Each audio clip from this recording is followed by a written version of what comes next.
Hello tout le monde, bienvenue dans notre sixième projet sur notre formation ArcGIS. Aujourd'hui, nous allons plonger dans l'art de la création des cartes thématiques. Les cartes thématiques sont des outils puissants pour visualiser et communiquer des informations spatiales spécifiques. Elles permettent de mettre en évidence des patterns, des tendances ou des relations dans vos données géographiques. Dans ce projet, nous allons apprendre à créer différents types de cartes thématiques et à les personnaliser pour une communication efficace. À la fin de ce cours, vous serez donc capable de comprendre les différents types de cartes thématiques, créer une carte chloroplex, réaliser une carte à symbole proportionnel, combiner différentes méthodes de représentation, personnaliser la symbologie et la mise en page, et enfin, créer une légende efficace. Avant de commencer, j'aimerais quand même prendre un tout petit moment pour insister sur les différents types de cartes thématiques. De manière générale, les cartes thématiques se déclinent en plusieurs types, chacun ayant ses propres caractéristiques et utilisations. Je vais donc vous citer quelques types de cartes les plus courants. La première, il s'agit des cartes chloroplex. Ces cartes vont utiliser des variations de couleurs pour représenter des données quantitatives sur des zones géographiques. Chaque zone est colorée en fonction de la valeur d'un indicateur, par exemple la densité de la population ou le taux de chômage. Donc, par exemple, vous pouvez donc créer une carte qui va montrer la densité de la population d'une région donnée ou d'un pays. La deuxième carte sera donc des cartes à symboles proportionnels. Ces cartes utilisent des symboles, souvent des cercles, de tailles différentes pour représenter des valeurs quantitatives. Plus la valeur est grande, plus le symbole est grand. Par exemple, une carte représentant la population de chaque région avec des cercles de tailles différentes. La troisième carte sera une carte par diagramme. Ces cartes intègrent des graphiques, comme des camemberts ou des histogrammes, qui sont directement sur la carte pour montrer la composition de données dans chaque région. Ces cartes sont souvent utilisées, par exemple, pour des cartes camembert qui vont montrer la répartition des secteurs d'emploi dans chaque région. Notre avant-dernière carte sera donc des cartes par points qui utilisent des points pour représenter la distribution d'une variable sur une carte. Chaque point peut représenter une occurrence ou un certain nombre d'unités. Un exemple de carte de points peut être une carte montrant la répartition des populations rurales par point, chaque point représentant 1000 habitants. Et enfin, nous avons des cartes de flux. Ces cartes montrent des mouvements ou des flux entre différents endroits, tels que les flux migratoires ou les itinéraires commerciaux. Après avoir vu ces différents types de cartes thématiques, j'aimerais que nous pratiquions tout cela. Nous allons donc prendre un exemple ou deux exemples en particulier pour illustrer les différents types de cartes thématiques. L'ensemble des données que nous allons utiliser sont accessibles en description ou dans le cours avec les matériaux du cours qui sont associés. Vous pouvez donc télécharger pour se retrouver en lançant ArcGIS et de voir comment nous pouvons matérialiser tout cela de manière concrète. Après avoir téléchargé vos données, vous devez donc lancer ArcMap pour avoir l'interface que voici. La prochaine étape sera donc d'importer ou de connecter vos données. Nous avons déjà vu comment importer différents types de données par rapport au projet précédent. Si ce n'est pas encore fait, prenez le temps de revoir ces vidéos et de comprendre les différentes méthodes pour importer vos données. Je vais prendre un temps pour rajouter les données que je vais utiliser.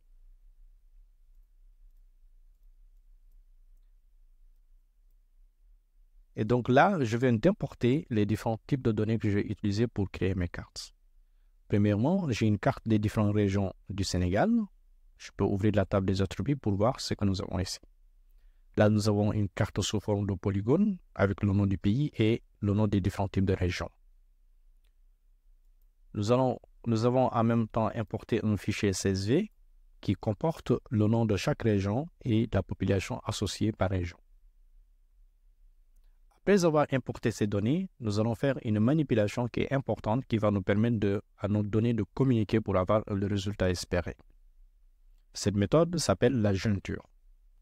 La jointure sera donc une méthode de traitement des données qui va nous permettre de lier les tables de différents types de couches afin de pouvoir les réutiliser telles que nous le souhaitons.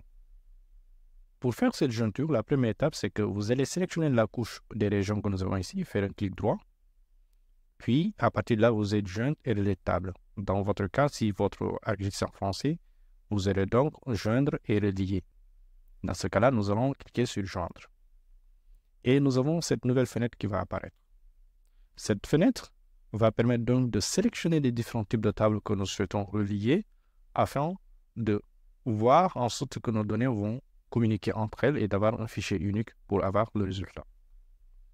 Et dans ce cas-là, à partir de la première table, nous avons la possibilité de sélectionner les différentes tables qui ont le nom unique. Tout à l'heure, j'ai pris le temps d'ouvrir la table des attributs. Vous avez remarqué que nous avons des champs qui ont des noms communs. Et les deux fichiers ont un nom commun dans lequel, dans la couche des régions, nous avons le nom des régions.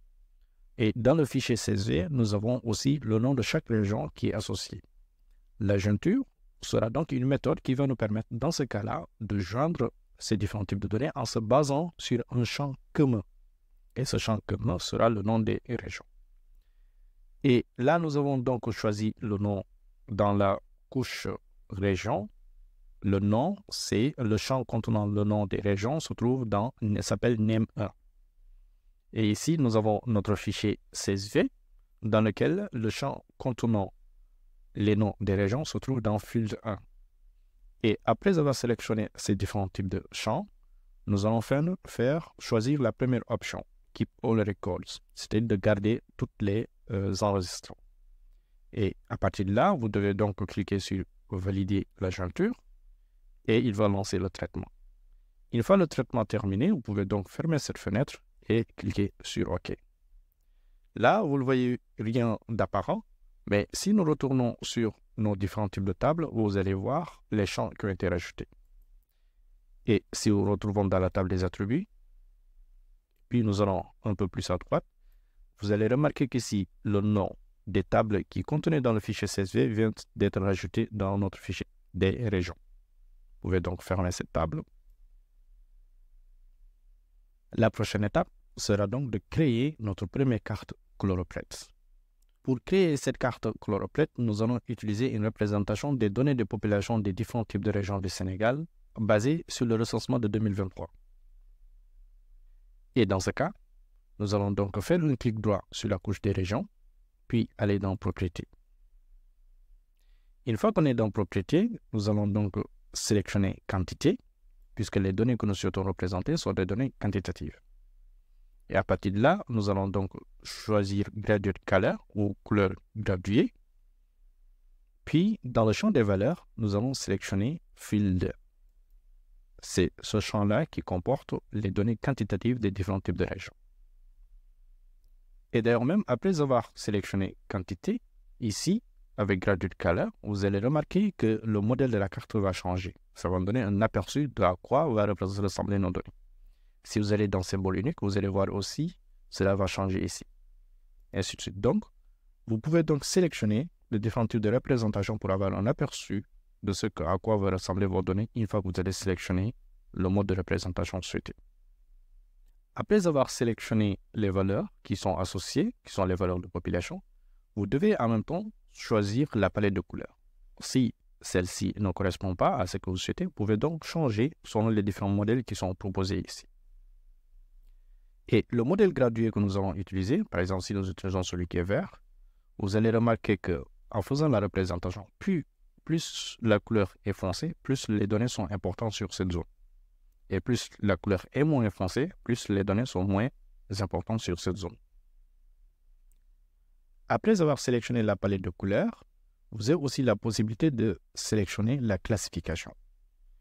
Et dans ce cas-là, pour la première méthode de représentation, là, nous avons par défaut celle qui est sélectionnée Natural Bricks Jones, qui s'appelle la rupture naturelle de Jenks. Si vous souhaitez changer celle-ci, vous devez donc aller sur Classifier, ici, pour changer une autre méthode, parmi celles qui sont proposées ici. Chaque méthode va donc avoir un impact sur la méthode de représentation de vos données. Nous allons laisser pour le moment celle de Jenks. Vous pouvez fermer cette fenêtre. Et à partir de là, vous pouvez aussi jouer sur les différents types de classes. Ici, les classes représentent la segmentation de vos données par rapport ici. Donc là, vous avez 5. Et là, si vous comptez, vous allez remarquer que vous avez 5. 1, 2, 3, 4, 5. Si vous mettez 6, il va encore découper vos données en ajoutant une autre classe et de réajuster la séparation. Pour le moment, nous allons laisser 5 par défaut. Puis, si vous cliquez sur « Appliquer », vous allez voir qu'on vient donc d'appliquer la méthode de représentation ici. En même temps, vous allez remarquer que cette couleur, bien qu'on remarque une différence, elle n'est pas forcément très marquée. Vous avez donc la possibilité de changer de couleur selon votre besoin, ce qui va permettre de personnaliser votre carte. Donc, si nous retournons cette couleur, vous allez bien remarquer que la population est beaucoup plus représentée au niveau de Dakar que par rapport aux autres régions. Là, vous avez fait donc une méthode de représentation coloroplète qui est basée sur les couleurs, qui vous donne un aperçu sur la répartition de la population de manière quantitative. Nous venons donc de faire une première représentation. Mais vous avez aussi la possibilité de personnaliser cette carte coloroplète, ce qui va nous permettre donc de définir notre carte pour une meilleure lisibilité. Nous allons retourner sur la carte, propriété, puis dans classification. Dans la classification, vous avez la possibilité de réajuster manuellement les classes des valeurs. Par exemple, là, nous avons 245 000 jusqu'à 400 000. Imaginons par exemple que là, vous ne souhaitez pas avoir cette valeur-là. Vous pouvez donc changer, par exemple, selon le mode de découpage que vous souhaitez avoir. Ce qui va permettre donc de réajuster manuellement les données.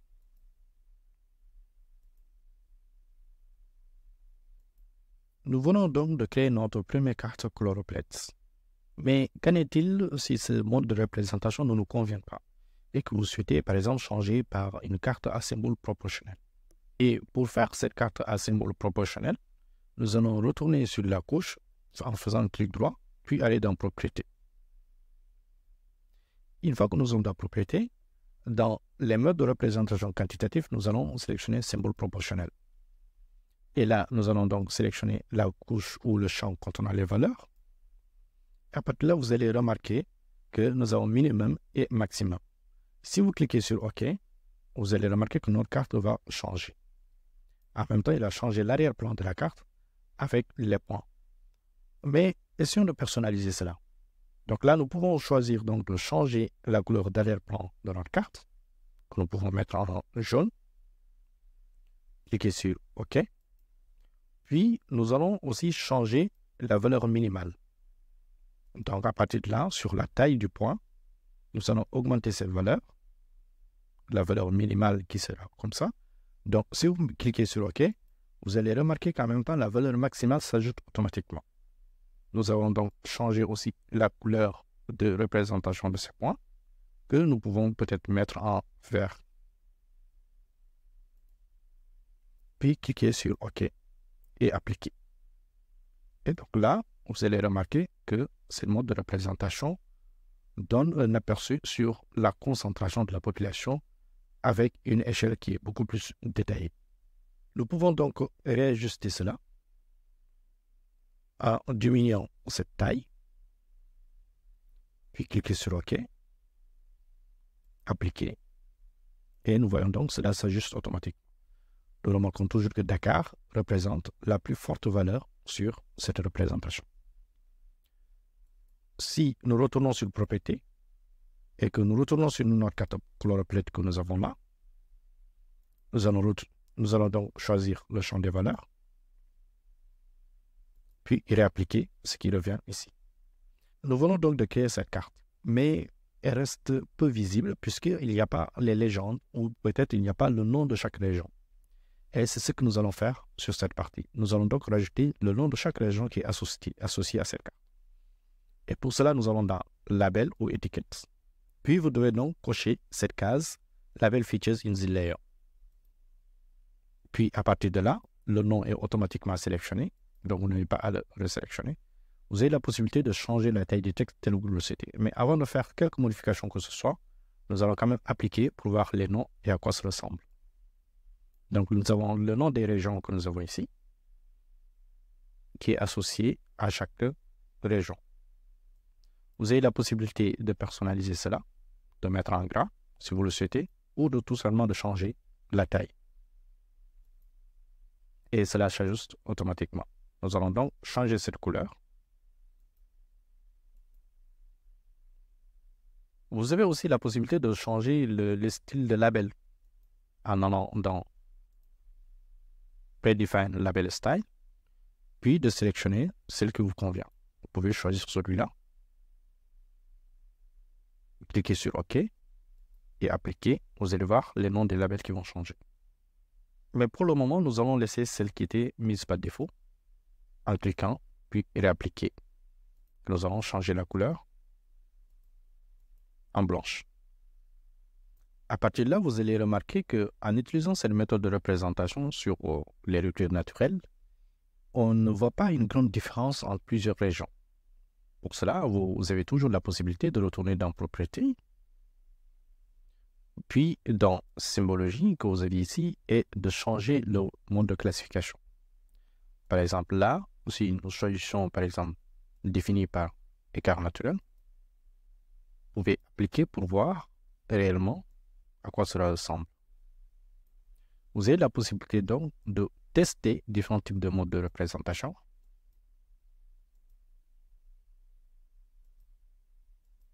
Pour voir vraiment celle qui convient le mieux ou qui donne vraiment un aperçu sur vos données. Vous pouvez aussi en même temps changer la couleur selon votre besoin.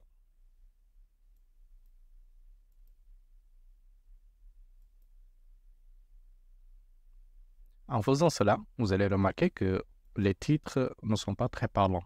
Et cela, je vais toujours retourner dans Label pour changer la couleur du texte, de mettre en gras et de voir ce que ça va donner.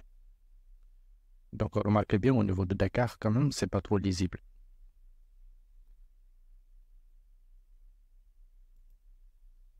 Alors, donc, maintenant, quand même, ça vous donne l'objectif, c'est vous donner la méthodologie. Mais après, n'hésitez pas à tester et de voir celle qui aide vraiment à ressortir le maximum de vos données et le message que vous souhaitez aussi convier dans vos données. Nous venons donc de créer cette carte. Mais avant toute chose, il y a une chose très importante que vous devez savoir. À savoir qu'une carte thématique n'est rien sans sa légende. C'est pour ça que la légende claire est toujours importante pour une carte thématique. Et dans ce cas-là, je vais quand même vous montrer une petite astuce pour vous donner un aperçu de vos données. Par exemple, là, nous avons la carte qui est bien ici. Pour ajouter la légende, nous devons donc changer de mode de vue. Et à partir de là, nous avons donc ici, sur Layout, View, ce qui vous donne un aperçu sur l'exportation. Mais pour modifier cela, je vais retourner dans la vue qui est là, de faire un zoom très rapproché. Je vais quand même utiliser le zoom plus qui est là. Je vais essayer de sélectionner la carte pour que cela puisse rentrer dans le canevas le maximum possible. Et là, si je retourne ici, Layout, vous allez voir que quand même la carte est beaucoup plus mise en valeur. Et à partir de là, vous allez donc dans Insertion, puis Légende, ce qui va donc nous permettre de rajouter une légende. À partir de là, vous pouvez donc avoir soit un aperçu de la légende, qui est là. Donc, je vais mettre Finir pour finaliser, et là, je vais déplacer la légende juste en bas.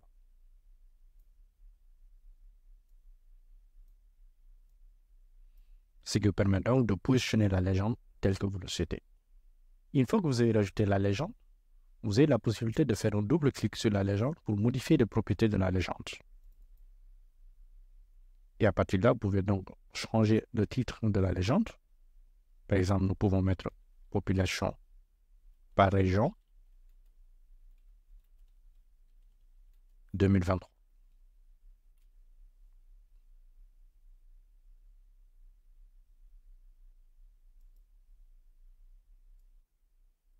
Et donc là, vous voyez bien que cela s'applique sur notre légende. Et là, vous avez aussi la possibilité de réorganiser les données. Vous pouvez donc naviguer pour voir ce que vous avez. Et là, sur la légende, vous allez aussi remarquer que nous avons une seule colonne au niveau des légendes. Vous avez la possibilité de modifier cela. Par exemple, si vous souhaitez qu'il y ait 2 colonnes au niveau des légendes, vous allez donc ici cocher cette case, puis de changer le nombre. Par exemple, 2. Si vous mettez 2, vous aurez 2 éléments de la légende. Quelqu'un qui va se diviser en 2 ici. Mais pour le moment, nous allons laisser une seule et de mettre appliquer. Vous allez remarquer qu'ici que nous avons le nom qui est là. Donc ça, il a juste repris le nom de la couche. D'accord? Si vous souhaitez modifier cela, il faut directement modifier le nom de la couche que nous avons ici pour la renommer afin que cela puisse réapparaître sur notre légende. Mais il est toujours conseillé quand même de faire cela avant d'avoir importé votre carte ici. Mais là, nous pouvons mettre région et le titre s'adapte automatiquement avec le nom des régions que nous avons ici. Donc, pour finaliser cette carte, vous avez la possibilité de compléter la mise en page de la carte en rajoutant quelques éléments essentiels. Par exemple, le fait d'insérer un titre pour la carte. Il faut toujours retourner dans Insertion, tel que nous l'avons ici, puis dans Titre. Et à partir de là, vous pouvez donc ajouter un titre à la carte.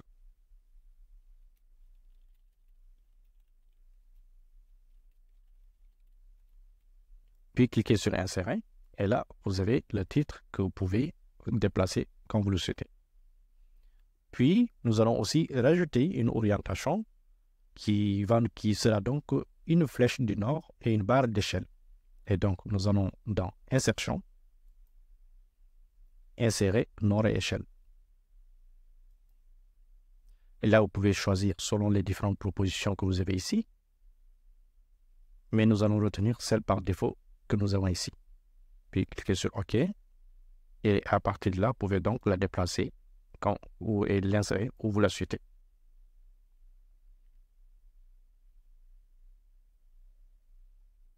Si vous retournez dans Insertion, vous avez aussi la barre d'échelle que vous avez là et de choisir aussi une échelle que vous pouvez insérer sur votre carte.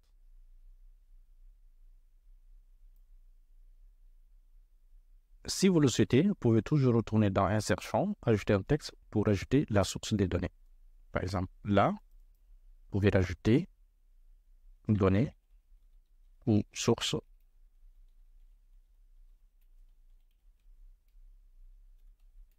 ANDS. Puis, vous pouvez déplacer ce texte que vous pouvez rajouter ici, si vous le souhaitez. Si nécessaire, vous avez aussi la possibilité de rajouter une carte de localisation pour situer le Sénégal en Afrique. Maintenant, si vous êtes satisfait de votre carte, n'oubliez toujours pas d'enregistrer en faisant un CTRL S, ce qui va permettre d'enregistrer si ça n'a pas été fait pour la première fois. Mais comme vous le savez, j'ai toujours recommandé quand même, dès que vous ouvrez un projet, d'enregistrer avant de faire quoi que ce soit.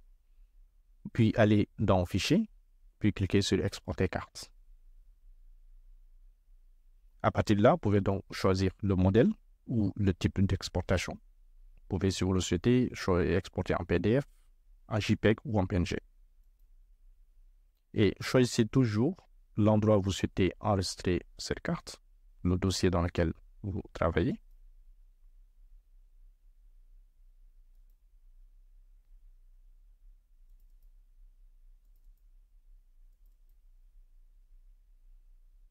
Puis cliquez sur Enregistrer. Et voilà, félicitations, vous avez créé votre première carte thématique combinant plusieurs méthodes de représentation. Vous avez appris donc à utiliser les cartes chlorophylle pour représenter des données de population d'un pays en particulier. Vous avez également appris à personnaliser la symbologie, à créer des mises en page professionnelles avec une légende efficace.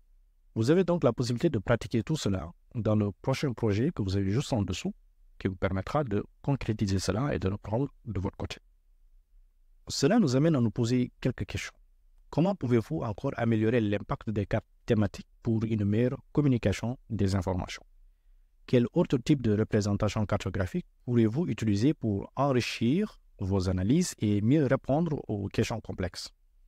Dans le prochain projet, nous allons explorer des techniques de mise en page cartographique plus avancées pour créer des cartes encore plus impressionnantes et informatives. La création de cartes thématiques efficaces est un équilibre entre la précision de données, la clarté visuelle et une communication efficace de l'information. Vous serez amené à réfléchir à l'application de ces techniques pour des scénarios encore plus complexes.